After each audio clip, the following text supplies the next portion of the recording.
All right, I believe we're live. So, hey guys, today I'm here with Ankush Jain from the UK here in Vegas. So we're both far away from home, I guess. Ankush is someone that I've known for several years now. What was it, 2012? We We did decided 2012. 2012. So in 2012, Ankush came to this workshop that he is now here speaking at in Vegas, and I've been teaching at this workshop for a couple of years longer than that. And he came as a student. He'd been in the self-development community for a long time, but he came as a student, and I think it was the next year already you were speaking, or was it two Yeah. years later? Well, the next year, yeah, I kind of did a speech. Yeah. So he took that step up, and he'd been in the community for a while, and then things kind of loosened up quite a bit, and the stuff that he's done since then is just amazing. I keep telling him that on these workshops we have people coming from all over to teach at this workshop, and his talk is the only one that I really try to make it to every year, in addition to my own, I guess. So I'm excited to have him here, and I'm excited we could do this live instead of one of those screen to screen type things, because it's a little more fun. So we're gonna jump into it, and I'm gonna start with the question that I always start with, and it's what does freedom mean to you? It's a really good question, and we spoke a little bit before we did the Facebook Live, and I think there's two kinds of freedom that I look at. So one is the kind of physiological side of things, right? Are you incarcerated? Do you physically have freedom in the real world? And then there's the bit that I'm really interested in, which is psychological freedom. And psychological freedom to me is freedom from my own thinking. Because what I find in my life and the clients that I work with, and I've worked with, tons of clients over the years now, what's really getting in the way of their own happiness, success, well-being, anything you want to say, is their own thinking. And that you could say is that they are a victim, or they are a prisoner of their thinking. That's amazing. So that's a very different answer than we've gotten so far with our interview. So I love it. And obviously, I teach a lot of the same stuff that you do. So I'm excited about this for that. So how about a little background on why this is important, and what does it mean that their own thinking is actually keeping them back? Because a lot of people try to think more to get more of what they want. And you're kind of saying that might be an issue. Yeah, look, I was the same way. So, you talked that we met in 2012. Well, I started getting into personal development and seduction in 2001. So, I was already kind of 11 years into learning about social dynamics and women and seduction and dating, loads of stuff by the time I came to this workshop, and which was great and really useful. But then following that, between 2012 and 2013, I got introduced to how the mind really works. And why is that important?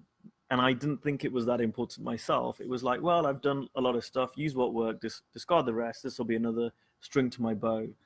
But what I found was that it was the game changer. Like everything else I had done, there's kind of a line in my life. There's before I understood this and after. And it had such a profound impact on my life. And I'm not just talking with regards to women in dating, but I mean with regards to my success at work, my relationship with my parents, my relationship with my siblings, just my general sense of happiness and well-being, the voice in my head quietening down. I mean, just everything just got easier and better. And I'm not saying it happened immediately overnight, but the kind of change that happened was significant. And what's then happened is, like, as I've then turned into a coach and started doing this myself, what I found is that this is the key piece that seems to unlock all of the other stuff. So I've seen it both sides, both for me and for my clients. It's just that significant. Right. So that's perfect. So my story is slightly different, but I also had that because I'd been a coach for a while before I started understanding these things, and I mean I was getting results, and my clients were getting results, but it was hard work. It was a lot of work, and it was a struggle to always kind of balance out all the things I needed to do, but I didn't want to do all that work because it should be easy to do the things that are natural. And so I had a lot of issues with that. So I recognized that divide that you say, because the moment I also woke up to the fact that, thinking is basically everything, and we're creating our own experience of reality, everything started shifting for me. And so I'd like for you, if you will, to talk a little bit about what the steps to get there are, because I know it's a huge topic, and obviously we can't share it all with people in just one interview. But I'm sure there's going to be people watching this who want to understand what we're talking about right now, because it's kind of foreign to them. Yeah. So can you give kind of like the basics of what do you actually mean when you say this, and where should people start exploring this to have a deeper understanding and actually start experiencing that divide of results in their own life? Yeah, absolutely. And apologies, I was just moving my own little camera down here. So for me, it can seem, and Johnny, who's a friend of ours, says it's a very cumbersome thing, and it can come across that way, and it might sound like we're both talking in riddles. But for me, let me put it this way. The world works the way it works, right? I'm not teaching a technique or a strategy or anything else. I'm talking about pre-existing reality. So if you take anything, it doesn't matter what you think about it, right? Like, it doesn't matter what you think about gravity. It doesn't matter what you think about germs. It doesn't matter what you think about vaccinations, right? It doesn't matter what you think about a certain politician. Reality is reality. We can have opinions left, right, and center, but reality is reality. And what I am pointing to is the reality of our psychology. And the thing is, the reality of our psychology is the opposite of what most people think it is. And I'll give you an example. Most guys that I've met, and this was myself too, believe that if they have a great woman in their life, or they have great women in their life, or they have more sex, they'll be happier. And the reality is, so many people might agree with that. A lot of my clients agree with that. I would have agreed with that many years ago. Now, the reality is that is not true.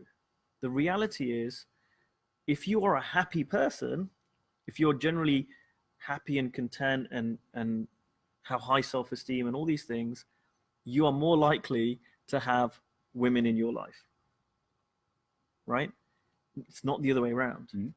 And you can check this out, because if you look at, there are some really talented, and I'll use that word talented, but there's some really talented pickup artists. Maybe talented is not the right word, but they manage to have a lot of women in their life. They manage to get a lot of women into bed, and they achieve everything that they think is going to make them happy and fulfilled and feel good about themselves. But if you look at them, you'll see often that they are not fulfilled. Right. And I hope I'm not talking out of turn, but like if we mention the most famous one, Mystery, right? And I don't mean this in a derogatory way, but generally the way he comes across, and if you follow him on Facebook, he has a lot of, I think, genuine mental health issues. But he's got all the things that a lot of us would think, well, but he's got the money and the women and this. And if you want to take even a more extreme example, look at celebrities. If you look at a Hollywood actor, you generally find that they have got good looks, they have got women, they've got cars, they've got money, they've got power. I mean, they literally have everything that we think would make us feel good about ourselves, make us feel happy, make us feel fulfilled. And as a community, celebrities, I think it's pretty well understood, generally are the most fucked up, the most mentally unhealthy people. Yeah, there's some issues there for most of them, no doubt. Right? So what I'm talking about, I'm not giving you a new technique. I'm just saying, check some of the stuff out that you believe to be true. Because when you check it out, you're like, oh yeah, that doesn't make sense. Right. Because if the world works the way I think it works, then certain things would be different, not the way they are. Exactly. Because it's a lot about, what you're pointing to is that I'll be happy when I'll be I'll feel good about myself. I'll be confident as long as I have external proof that I am successful or attractive or happy or whatever.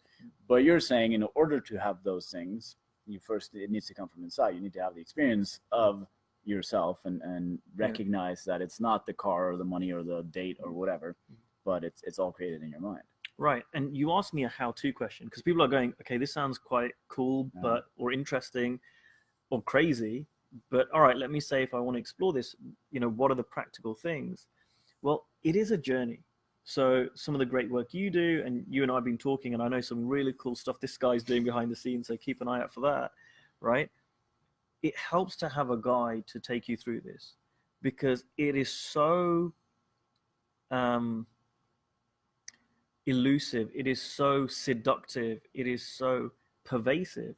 Like, you read the news or you watch the news, and the news and the media will convince you that the world works in a way that it doesn't.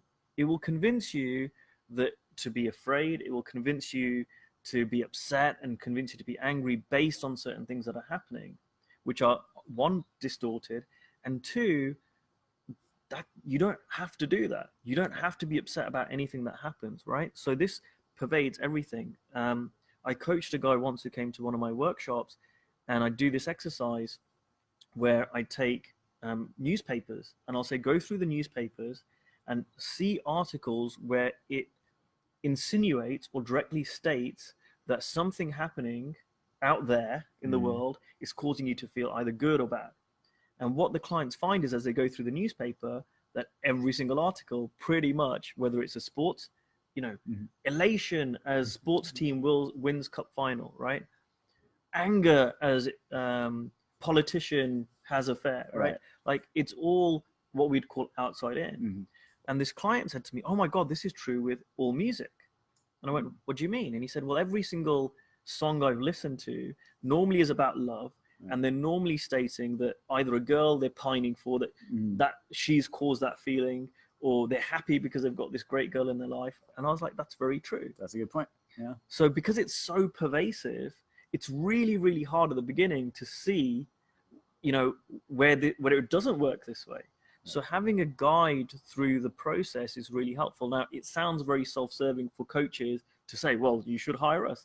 You don't need us, right? But have some kind of guide. Now, if you want to get a coach, great. There are some great books out there. Jamie Smart's got a great book called The Little Book of Clarity. Michael Neal's got a great book called The Inside Out Revolution. I've got a book coming out soon, fingers crossed, right? So you can very inexpensively get a book. I used to do a podcast, and all those episodes are out there. It's called the Relationship Series. That's free, right? I bet TJ's got a lot of free stuff out there as well. But having someone point out, either through written form or through an interview, or ideally in reality, just where things don't work the way they do, is so incredibly helpful. And in essence, just both you and I and other coaches are doing that in Vegas right now for a bunch of clients, because you don't see what you don't see. Yeah, exactly. Yeah, you need someone to start pointing you in that direction. And it's also one of the things that I find the most about people who are new to this is they end up in a circular logic. So I want to give you one of the questions that I've gotten several times, and I'm sure you've gotten something similar. And it's when people kind of want to challenge the logic, because we talk about, it's not what's going on outside that's making you feel anything. It's your own thinking that's making you feel it. And then people will counter and say things like, but it's kind of the same, isn't it? Because if I used to believe that if it was sunny, I was happy, then I thought it came from the sun. You're saying it's my thinking about the sun that's making me happy. But I wouldn't have that thinking if the sun wasn't there. So the sun is still making me happy because it's bringing out this thinking. Yeah. So people get caught up in this. So what would you say to someone who's having a hard time seeing the difference? Well, it's a good question. And there's so many examples of that, right? And if we take the women example, well, I dated this girl and I felt really good. And then I stopped dating her, or she dumped me, and now I feel really bad. Of course it's the girl. This is why it's so elusive. This is why it's so seductive, right? But what I would say is follow the logic through. And I did this in my session yesterday. I kind of mapped it out, right? And followed it through. And this is where you can start poking holes in your thinking, right? So let's take that example. I dated this girl. She makes me feel really horny, and I really like her. And I see that girl over there. She really likes me, but I'm not sure, right? Okay. So the girl's got something to do with my happiness. And a lot of people mistake intensity for, they put meaning on intensity. And the thing is, once you've had enough experience of dating and relationships, you will find that the intensity at the start of a relationship has nothing to do with longevity, has nothing to do with compatibility. So you can meet a girl, and I've had this in the past, and I'm married now, but in the past, I'd meet a girl, I'm like, oh my God, wow, like this girl, wow, right?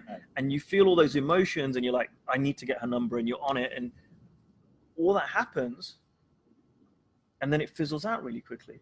And on the other hand, you can meet someone, you're like, oh yeah, she's cute. And then the more you get to know her, you're like, oh, actually, yeah. And it can happen the other way around. It can be really intense and stay, and it can be slow burn and not work out. There's no causation there. There's correlation. You can start correlating things, but there's no causation. So, and you can also look around in your friends' lives. Ask people. So if you think something equals this, ask people. There's a great saying that everywhere in the world where guys are getting divorced, right? The ex-wife who looks like the she-devil to you is, the perfect woman to somebody else. Right? If it was the woman, then why wasn't that consistent through your marriage? And also, if it's the woman, why doesn't everyone feel the same way? Right. And some people will, I'm going to try and take what some people might say. Well, Ankush, right? They think it's a personal psychology. Well, this is my psychology. This is my personality. I go for this kind of person. And of course we have preferences, but if you look at it, you can see this with your friends, you can see this maybe with your parents, you can see this with girls, that one day someone can look like a jackass and the next day they can look amazing to you, and you know that your mood plays a role in that. And that's what I'm pointing to. It's like your psychology. So there's a bit that people are missing. There's you, there's a circumstance or the person or the situation, and then there's your thinking, your perception about that person.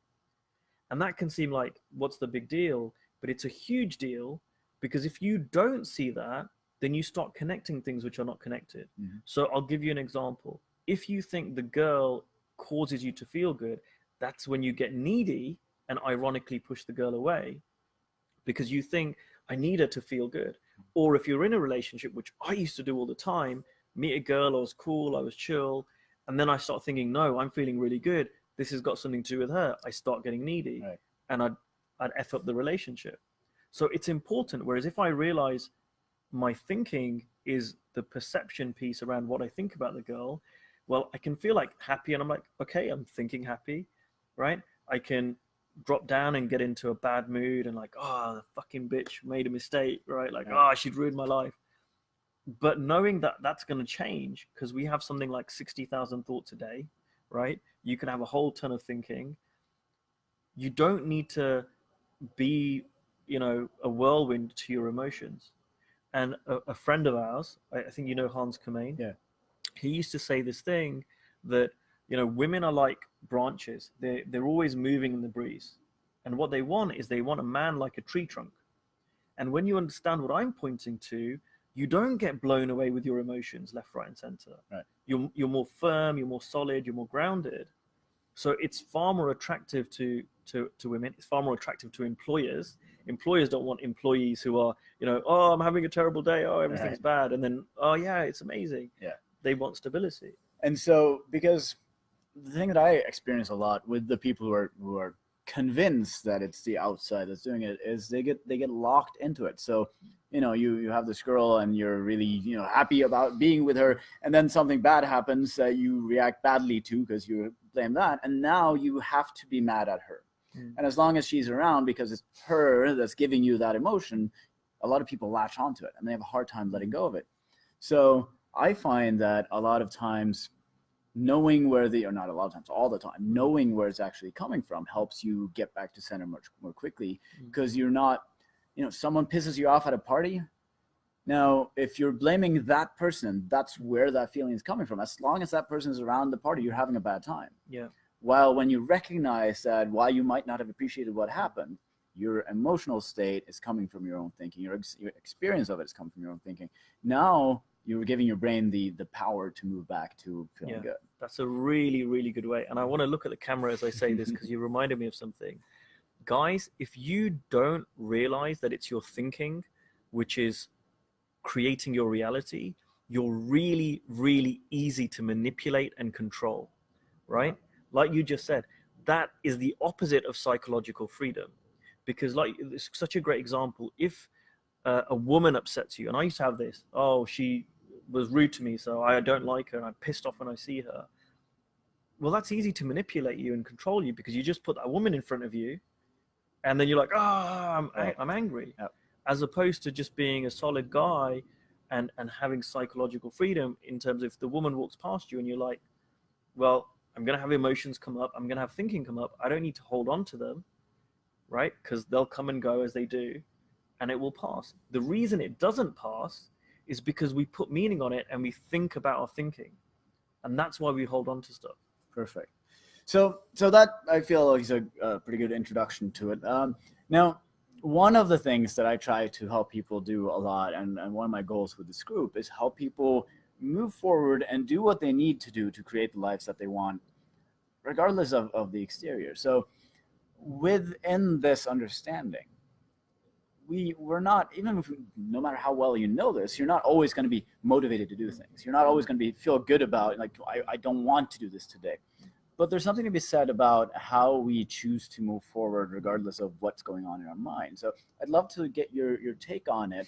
When people are feeling, whether it's insecurity or demotivation or fear or whatever it is, what would your advice be in those situations? They know they need to do something, but they have this experience. Right. I'm going to sound like a broken record, right? Good. But I'm going to say the same thing again.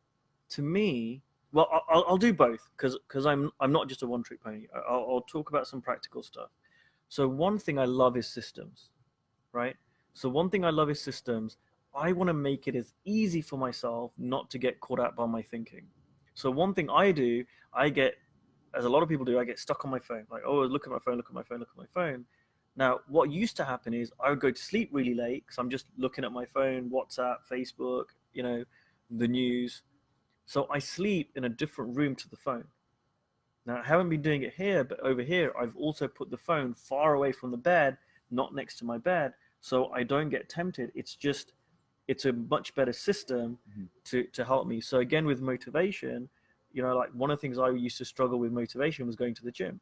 So what I did was, the night before I went to the gym, I'd get my gym kit out, I'd get my trainers out, I'd get my gym bag out, get the water, everything. So in the morning, I have less stuff to overcome to go to the gym and do whatever, right?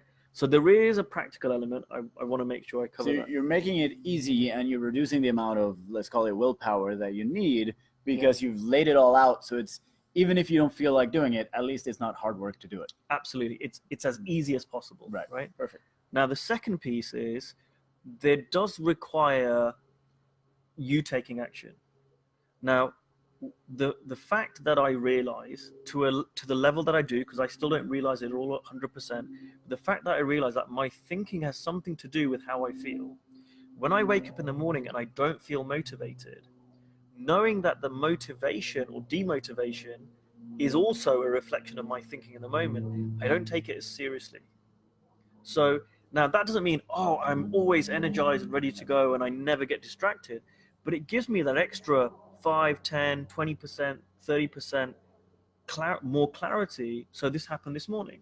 So this morning I'm in Vegas, I'm jet lagged because I've come over from the UK still. And so I tend to wake up early, but I wake up too early and I'm really tired and I want to just stay in bed. And I'm kind of like just closing my eyes and snoozing or whatever. And this morning I had planned to work out. So I'd said to my colleague who's here with me, right, we'll get up at 8. We went to sleep at midnight. We'll get up at 8 and then we'll work out, and I've got a work call at 9, right? Because it was just under an hour, the workout. And that kind of worked with my schedule, right? It's great. But I know if I'd stayed in bed, he wouldn't have got up. Right? So I wake up and it's kind of 7:30, 20 to 8. And I'm like, right, okay, need to get up. And I didn't say anything to him like, let's work out or not. But having that little bit more clarity, and I didn't want to. Believe me, I wanted to stay in bed. Believe me, I was like, let's just blow it off for a day. But what I did was, I had that extra 5% where I just said to him, right, are you ready to work out? He said, yeah. Didn't move, right? 5 minutes later, all right, let's do it. And just throw the covers back. I still didn't want to do it, but it gave me that little bit more clarity to just take the action anyway. Right. So what I would suggest to people is, on a practical level, set up your life so you need less motivation. Remember, you just need to take the first step, and normally it flows from there. And powering all of that is the stuff that you and I are talking about, which is realizing that the world works inside out, exploring that more deeply, which will help these practical steps we're talking about, help you do them much easier. Yeah, that's perfect. So I came up with, and this is years ago, it occurred to me that wanting to and choosing to are two very different things. And it becomes a lot easier for me to choose to do something I don't want to do when I'm not blaming anything else. Yeah. Because if I don't want to work out because it's cold outside and I don't want, now I'm powerless in the situation. I'm blaming things that are not going to change, and I'm putting it aside of myself. But choosing to, when I know that the reason I don't want to is only up here, the other things aren't actually influencing me, I'm just blaming them for it. Makes it a lot easier, and it not always easy. Don't get me wrong; it's often hard to actually take the steps. But I completely agree. I also I call it habits. I put habits in place to make it as easy as possible, and then practice choosing to. So I also recommend people start choosing to do the small things, like requires nothing. You just had lunch and your plate is on the table and you don't feel like putting it away because you want to watch a Family Guy episode. Yeah. Well, it's not going to cost you more than 20 seconds to pick it up and put it away anyway. Yeah. And training that muscle a little bit. And then, as he's saying, when you remember where it's coming from, it becomes so much easier. Someone asked me a question the other day about intellectual versus embodied understanding. So what we're talking about right now, you might get this on an intellectual level, right? Like, that makes sense, that's logical. How do you go from it makes sense and it's logical to an embodied understanding where you live it and it's real? And the only way to do that is by testing it out, by taking action. So I love your suggestion of the small things, and you guys might have seen a couple of videos that are online which talk about, and they attribute it to different people, but someone once said, make your bed first thing in the morning. Yeah. And if you make your bed first thing in the morning, it's a really good way to start the day and help you, move forward, and get other stuff done. Now, the reason that works isn't because, oh, that's a really good technique, let's do that. But you're proving to yourself, oh, I don't feel like doing it. Fuck it, let me do it anyway. It's a small thing. It moves from being an intellectual, oh, that's a good idea, to you're actually doing it. And it's the same thing for me, with the gym. I had this intellectual understanding, going to the gym will be good, I'll feel more motivated, I'll feel better. Over here, it all made sense. The only way it moved from intellectual to embodied was actually going to the gym and taking the first small step. I love chunking things down. I break them down into as small a step as possible, because I know I can always take a small step. Doing something big, a big project, can seem daunting. And I know you get Tony Robbins talking about big, hairy-ass goals, taking massive action. I actually talk about doing the opposite. So let's say there's something that I'm struggling to do, like going to the gym. All right, okay, let's chunk that down. Have you got a gym membership? Right? Do you even know which gym you're going to? Right? You can do that. Let's say you've got a gym membership and you're still struggling to go. All right, well, can you put your gym kit on? Right, for today, just put your gym kit on. The irony is, right, the crazy thing is, you put your gym kit on, you're like, all right, well, what's the next small step? Okay, we'll just go to the car. Yeah, I do the same thing. And I'm now at where when I don't want to work out, I go, well, I can go sit in the hot tub in the sauna because my gym has that. Yeah. But then I feel stupid when I get to the gym and just go straight to the hot tub and the sauna. So I might as well do 10 minutes on treadmill. Yeah. Right. And so I know I'm doing this to myself. I know I'm tricking myself, but it still works. And it's a perfect, and it's a great topic you brought up, because someone actually asked about this yesterday when I told them that I was going to do the difference between intellectual understanding and actually accepting it emotionally. Now, what you said was perfect, but I find that a lot of people think that once they've accepted it emotionally, they're done. It sticks. So could you elaborate? Like you gave us the first step to it, but what happens after you have an embodied understanding of it? What happens then? Well, you find the next misunderstanding. Like, I've been learning and teaching this for 6.5 years, right? Like, I've spent, God, not thousands, I mean tens of thousands of pounds or euros on learning this, of finding the best teachers, of going to training courses. I mean, really, I've spent a long time. And what amazes me is 6.5 years in, I'm just scratching the surface. So it's like, and this is not a bad thing, because it still transforms. I don't need to have it 100% embodied across my whole life. It's like I embody it a bit at a time. So let you say, so what happens? So like we take the gym, I had a misunderstanding around that. I take some small steps, I start doing it, it becomes embodied. Great. Now there's then the next thing, right? And you start to see where your blind spots are in life and start working through them. And what happens, and I see this with my clients, is that let's say we work together for 6 months. I help them and hold their hand for those first 6 months, but then they start to get an idea of it and they can start seeing it themselves. Like, it's really clear to you where you've got blind spots, and sometimes you don't even need a coach. Ask your best friend. Yeah, right? exactly. Tell me where I've got blind spots. They'll go, right, right, and they'll tell you. Perfect. Yeah. So I always say that self-development is nothing that you can't coast on it. You can't get to a place and then coast and just have it. You have to keep exploring. You have to keep looking at that direction. And that's also why I want to do these interviews with people and just keep them going. So for those who want to keep exploring on your stuff, how can they get in touch with you? Where should they go to see what you've got to offer? Can I just say one thing Yes, first? Please, of course. You said you need to. If I can just say one thing about that. No one needs to do anything. Nobody needs a coach. Nobody needs to be on these webinars. Nobody needs training. This is about personal responsibility. I'm assuming this is men, or have we got women on this? Oh, we got women on there too. Okay, yeah. So we're all adults, right? And so as adults, we take personal responsibility for our lives. So this is just, we're offering it out. And if you want to, you can go as deep as you want to with this and find it really helpful. And I just found anyone that's successful, man or woman, they have carried on exploring whatever makes sense to them. So I just wanted to say that. Perfect. Perfect. In terms of finding me, I've got a website, which is the easiest thing to find me, ankushjain.co.uk, ANKUSHJAIN.co.uk. And from there, you can find my Facebook and Twitter and email and all sorts of stuff. Perfect. Well, thank you very much for being on here. Thank you. And for you guys, feel free to leave questions, and I'll transmit them to Ankush if you're watching the recording and couldn't be here live. For those of you who did tune in live, thank you for being here. I know it's late for most of you, judging from the names that I see on this list. But thank you guys for tuning in. We'll have a new interview in whenever, and I'll put that link to Ankush's page in the comments. Thanks. Thanks, guys. Let's see.